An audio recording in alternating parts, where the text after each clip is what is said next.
Lectura de enero 1, libro de Génesis, capítulo 1 y 2. En el principio Dios creó los cielos y la tierra. La tierra no tenía forma y estaba vacía, y la oscuridad cubría las aguas profundas, y el Espíritu de Dios se movía en el aire sobre la superficie de las aguas.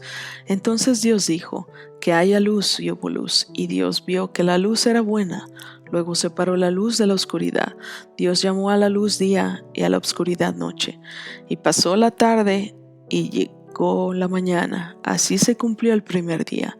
Entonces Dios dijo: que haya un espacio entre las aguas para separar las aguas de los cielos de las aguas de la tierra. Y eso fue lo que pasó, lo que sucedió. Dios formó ese espacio para separar las aguas de la tierra de las aguas de los cielos. Y Dios llamó al espacio cielo. Pasó la tarde y llegó la mañana, y así se cumplió el segundo día. Entonces Dios dijo: que las aguas debajo del cielo se junten en un solo lugar para que parezcan la tierra seca. Y eso fue lo que sucedió. Dios llamó a lo seco tierra y a las aguas mares. Y Dios vio que esto era bueno. Después dijo: que en la tierra brote vegetación, toda clase de plantas con semillas, y árboles que den frutos con semillas. Estas semillas producirán a su vez la misma clase de plantas y árboles de los que provivieron. Y eso fue lo que sucedió. La tierra produjo vegetación, toda clase de plantas con semillas, y árboles que daban frutos con semillas. Las semillas produjeron plantas y árboles de la misma clase. Y Dios vio que esto era bueno. Y pasó la tarde y llegó la mañana, y así se cumplió el tercer día. Entonces Dios dijo: que aparezcan luces en el cielo para separar el día de la noche, que sean señales para que marquen las estaciones, los días y los años, que esas luces en el cielo brillen sobre la tierra. Y eso fue lo que sucedió. Dios hizo dos grandes luces, la más grande para que gobernaran el día, y la más pequeña para que gobernaran la noche. También hizo las estrellas. Dios puso estrellas, estas luces en el cielo, para iluminar la tierra, para que gobernaran del día y la noche, y para separar la luz de la oscuridad. Y Dios vio que esto era bueno. Y pasó la tarde y llegó la mañana, y así se cumplió el cuarto día. Entonces Dios dijo: que las aguas se colmen de peces y de otras formas de vida, que los cielos se llenen de aves de toda clase. Así que Dios creó grandes criaturas marinas, y todos los seres vivos que se mueven y se agitan en el agua, y aves de todo tipo, cada una produciendo crías de la misma especie. Y Dios vio que esto era bueno. Entonces Dios los bendijo con las siguientes palabras: sean fructíferos y multiplíquense, que los peces llenen los mares y las aves se multipliquen sobre la tierra. Y pasó la tarde y llegó la mañana. Así se cumplió el quinto día. Entonces Dios dijo: que la tierra produzca toda clase de animales, que cada uno produzca crías de la misma especie, animales domésticos, animales pequeños que corran por el suelo, y animales salvajes. Y eso fue lo que sucedió. Dios hizo toda clase de animales salvajes, animales domésticos, animales pequeños, y cada uno con la capacidad de producir crías de la misma especie. Y Dios vio que esto era bueno. Entonces dijo: hagamos a los seres humanos a nuestra imagen, para que sean como nosotros. Ellos reinarán sobre los peces del mar, las aves del cielo, los animales domésticos, los animales salvajes de la tierra, y los animales pequeños que corren por el suelo. Así que Dios creó a los seres humanos a su propia imagen. A imagen de Dios los creó, hombre y mujer los creó. Luego Dios los bendijo con las siguientes palabras: sean fructíferos y multiplíquense, llenen la tierra y gobiernen sobre ella. reinen sobre los peces del mar, las aves del cielo y todos los animales que corren por el suelo. Entonces Dios dijo: miren, les he dado todas las plantas con semillas que hay sobre la tierra y todos los árboles frutales para que les sirvan de alimento. Y he dado toda planta verde como alimento para todos los animales salvajes, para las aves del cielo y para los animales pequeños que corren en el suelo, es decir, para todos los que tienen vida. Y eso fue lo que sucedió. Entonces Dios miró todo lo que había hecho y vio que era bueno. Y pasó la tarde y llegó la mañana, y así se cumplió el sexto día. Así quedó terminada la creación de los cielos y de la tierra y de todo lo que hay en ellos. Cuando llegó el séptimo día, Dios ya había terminado con su obra de creación y descansó de toda su labor. Dios bendijo el séptimo día y lo declaró santo, porque ese fue el día en el que descansó de toda la obra de creación. Este es el relato de la creación de los cielos y la tierra. Cuando el Señor Dios hizo la tierra y los cielos, no crecían en ellas plantas salvajes ni grano, porque el Señor Dios no había enviado lluvia para regar la tierra, ni había personas para que cultivaran. En cambio, del suelo brotaban manantiales que regaban toda la tierra. Luego el Señor Dios formó al hombre del polvo de la tierra, sopló aliento de vida en la nariz del hombre, y el hombre se convirtió en un ser viviente. Después el Señor Dios plantó un huerto de Edén en el oriente, y ahí puso al hombre que había formado.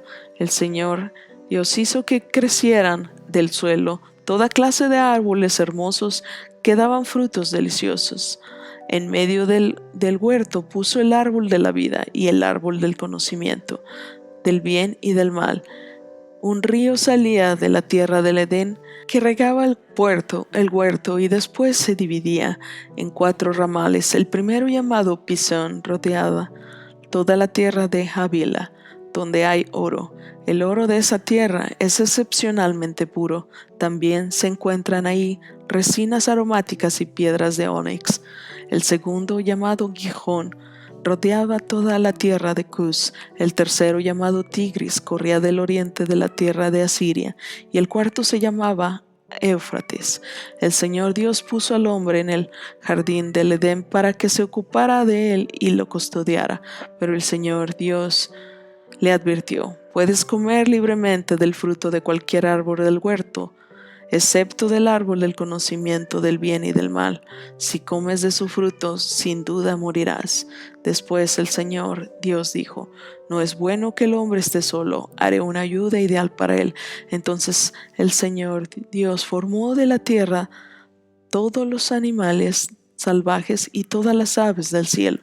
Los puso enfrente del hombre para ver cómo los llamaría, y el hombre escogió un nombre para cada uno de ellos. Puso nombre a todos los animales domésticos, a todas las aves del cielo y a todos los animales salvajes, pero aún no había una ayuda ideal para él.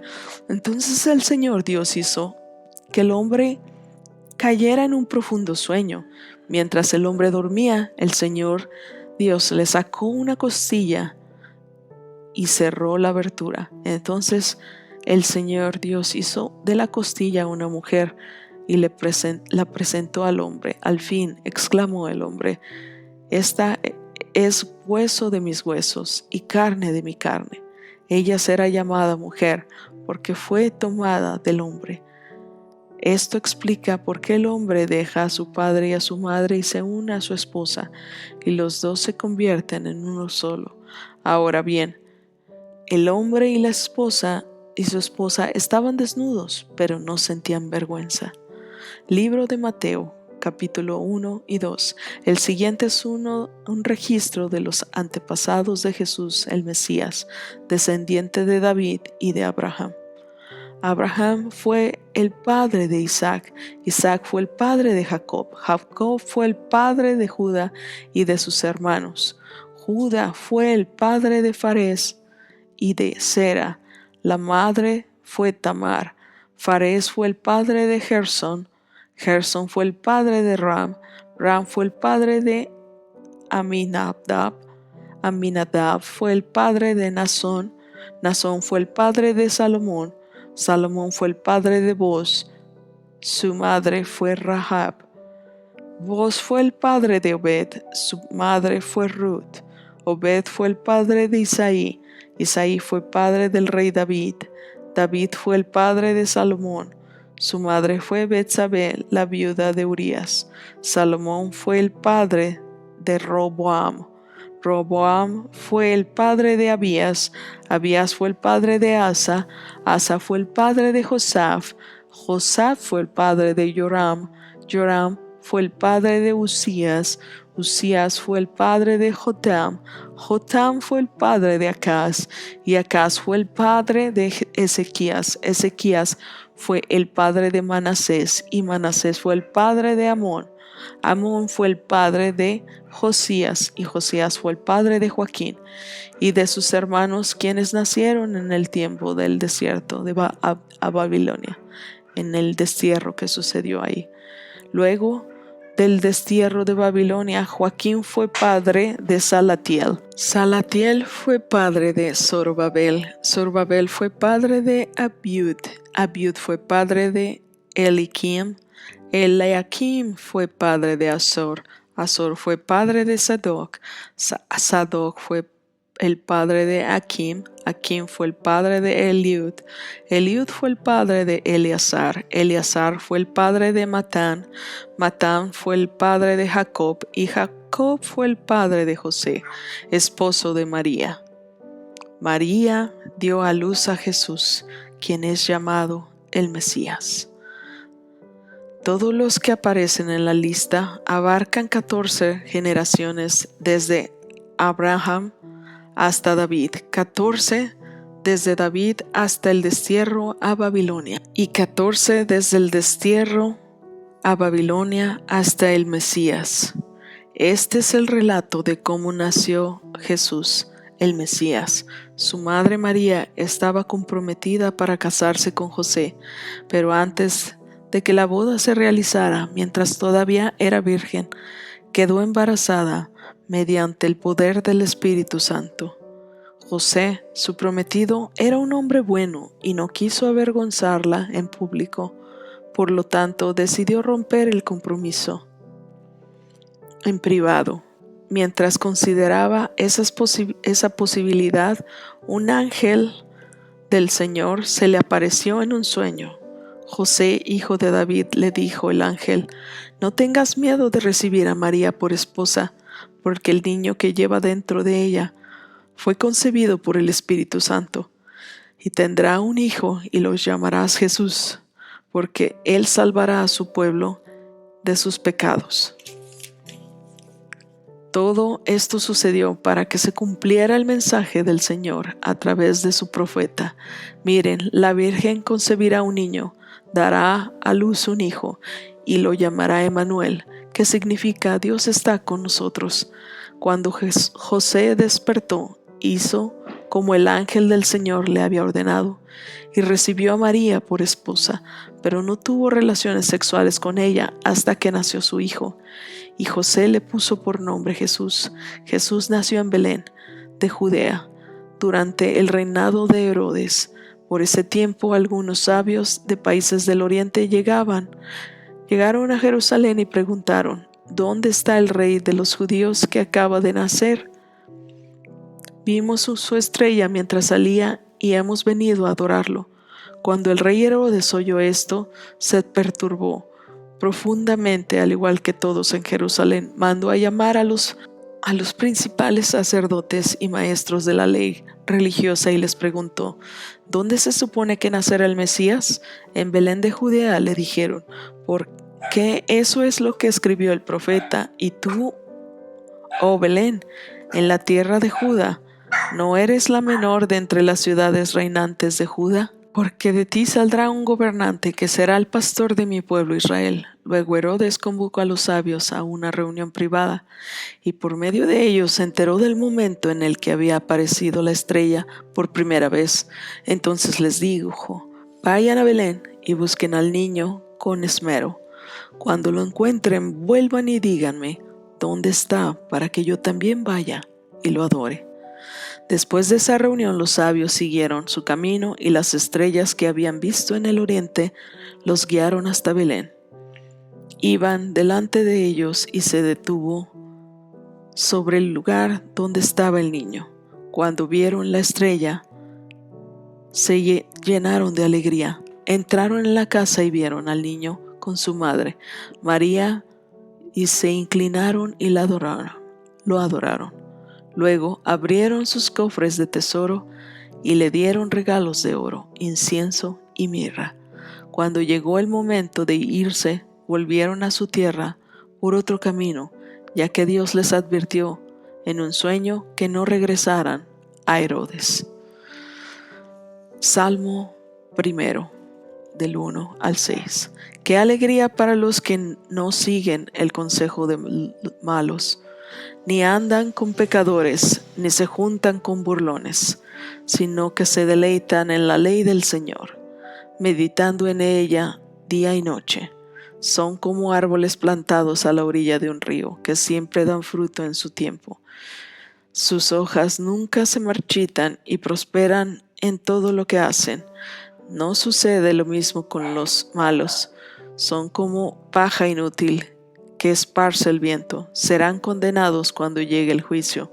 Los pecadores no tendrán lugar entre los justos, pues el Señor cuida el sendero de los justos, pero la senda de los malos lleva a la destrucción. Libro de Proverbios, capítulo 1, versículo del 1 al 6.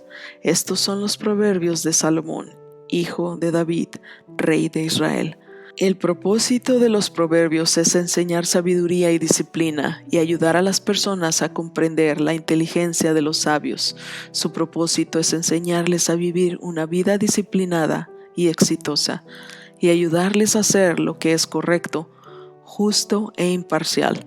Estos proverbios darán inteligencia al ingenuo, conocimiento y discernimiento al joven. Que el sabio escuche estos proverbios y se haga aún más sabio, que los que tienen entendimiento reciban dirección. Al estudiar el significado de estos proverbios y estas parábolas, las palabras de los sabios y sus enigmas. Gracias por escuchar la lectura de hoy, 1 de enero. Síguenos en nuestro canal y compártenos. Ten un lindo y bendecido inicio de año.